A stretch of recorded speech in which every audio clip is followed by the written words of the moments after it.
Parked up outside in the old school. Assalamualaikum warahmatullahi wabarakatuh. Masih di channel Sehat untuk Masyarakat. Seperti biasa, kita akan berikan informasi sehat untuk masyarakat. Di video sebelumnya saya telah memberikan informasi tentang buah-buahan ya, yang memang sangat layak dan sangat dianjurkan untuk dikonsumsi, karena itu adalah salah satu usaha bagaimana kita mempertahankan daripada kesehatan tubuh kita.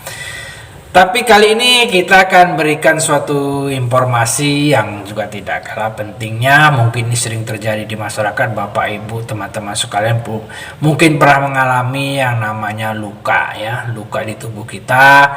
Bagaimana kita untuk dapat merawatnya. Nah, ini juga diperlukan bagi masyarakat. Mana tahu ya, di masyarakat kita ini timbul masalah tentang luka di tubuhnya, sehingga mungkin karena kurang informasi, kurang memahami, sehingga luka itu akan menimbulkan masalah ya, karena lambat ditangani atau tidak segera mendapat pengobatan, sehingga menjalar dan juga mungkin terjadi infeksi segala macam, sehingga banyak menimbulkan masalah. Dan tentunya ini akan merugikan kita ya, dari segi waktu, dari segi mungkin ekonomi ya kan, karena akan menimbulkan banyak pengeluaran kita untuk menyembuhkan luka yang sudah terlalu lama di tubuh kita. Nah, sekarang ini masyarakat mungkin sudah banyak tahu kalau tubuhnya itu terluka bagaimana harus dilakukan ya. Tapi kita berikan informasi sedikit kepada seluruh masyarakat ya, agar dapat memahami ya, bagaimana kalau terjadi luka di tubuh kita itu, apa yang segera harus kita lakukan. Nah, kita memang kalau tiba-tiba ada luka di tubuh kita, kita akan tentu merasa sangat kesakitan misalnya, atau merasa risau, atau karena ini mengganggu aktivitas tentu kurang nyaman. Nah, luka itu bisa terjadi misalnya karena kecelakaan kerja, kecelakaan berlalu lintas, tidak sengaja mungkin terkena benda sesuatu. Nah, itu kan juga menimbulkan masalah ya. Jadi untuk masyarakat kita ya, diutamakan bagaimana cara daripada untuk menghadapi kalau tubuh kita itu terluka ya.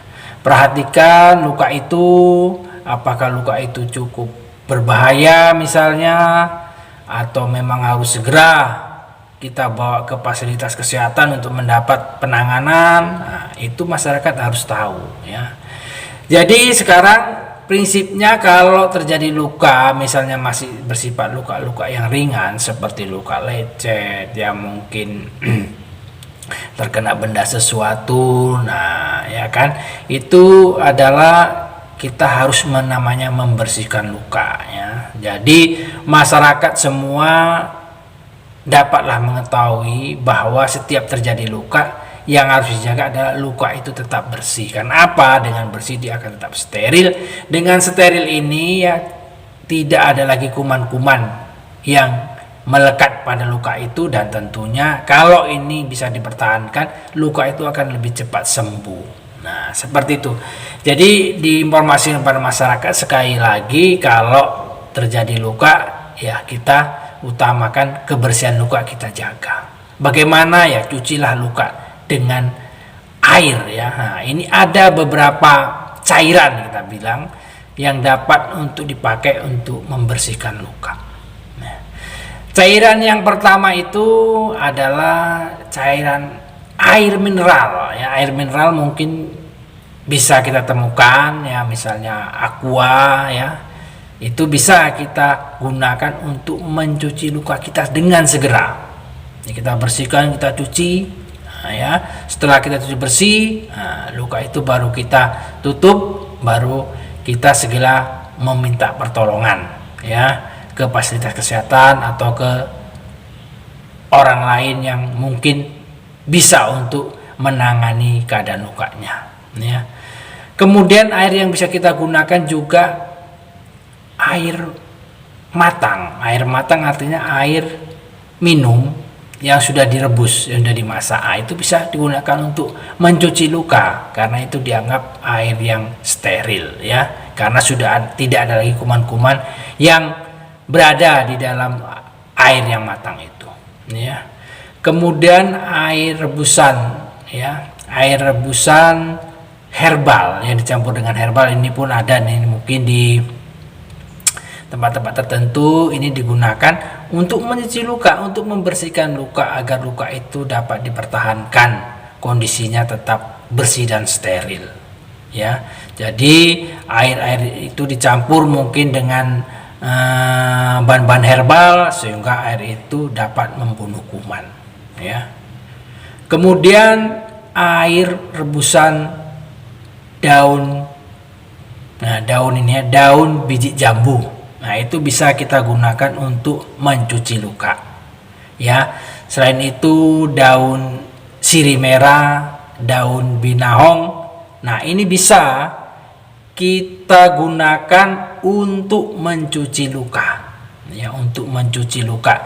Berarti perhatikan Bapak Ibu, ya, teman-teman sekalian, ya, di masyarakat mungkin kalau terjadi luka bingung mencucinya pakai apa, ya. Kita bisa gunakan itu tadi air mineral, air matang, ya kan, dan juga air rebusan herbal dan air rebusan daun, ya, terutama daun biji jambu, ya, daun binahong ataupun daun sirih merah. Nah itu semua bisa digunakan untuk yang pertama kali adalah mencuci luka supaya luka itu bersih. Jadi usaha pertama kita adalah mempertahankan supaya luka itu tetap bersih, ya, tidak terkontaminasi, ya, bakteri ataupun kuman-kuman yang lainnya, sehingga diharapkan nantinya itu luka akan cepat membaik dan cepat sembuh, ya.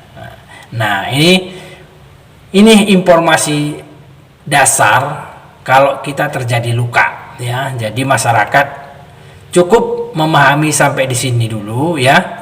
Jadi pencucian luka itu dapat dilakukan mandiri. Jadi siapa saja yang terkena luka langsung bersihkan luka, itu sudah tindakan mandiri dalam mengantisipasi luka itu bertambah parah, dan kita mengusahakan agar luka itu akan cepat sembuh, ya. Demikianlah video ini Bapak Ibu teman-teman sekalian. Mungkin kedepannya saya pun akan menambah beberapa hal tentang perawatan luka ini, ya, yang secara awam bisa dilakukan di masyarakat, ya, di masyarakat, ya, siapa saja bisa melakukan ini dan memang harus tahu, ya, supaya kita dapat mempertahankan kesehatan kita, ya. Jadi tolong video ini dikembangkan, jangan lupa komennya untuk terus berkembang video ini, subscribe-nya tentunya untuk mengembangkan video ini, dan juga notifikasinya untuk terus mendapatkan informasi-informasi sehat. Demikianlah informasi sehat ini, mudah-mudahan kita semua tetap sehat. Salam sehat, terima kasih.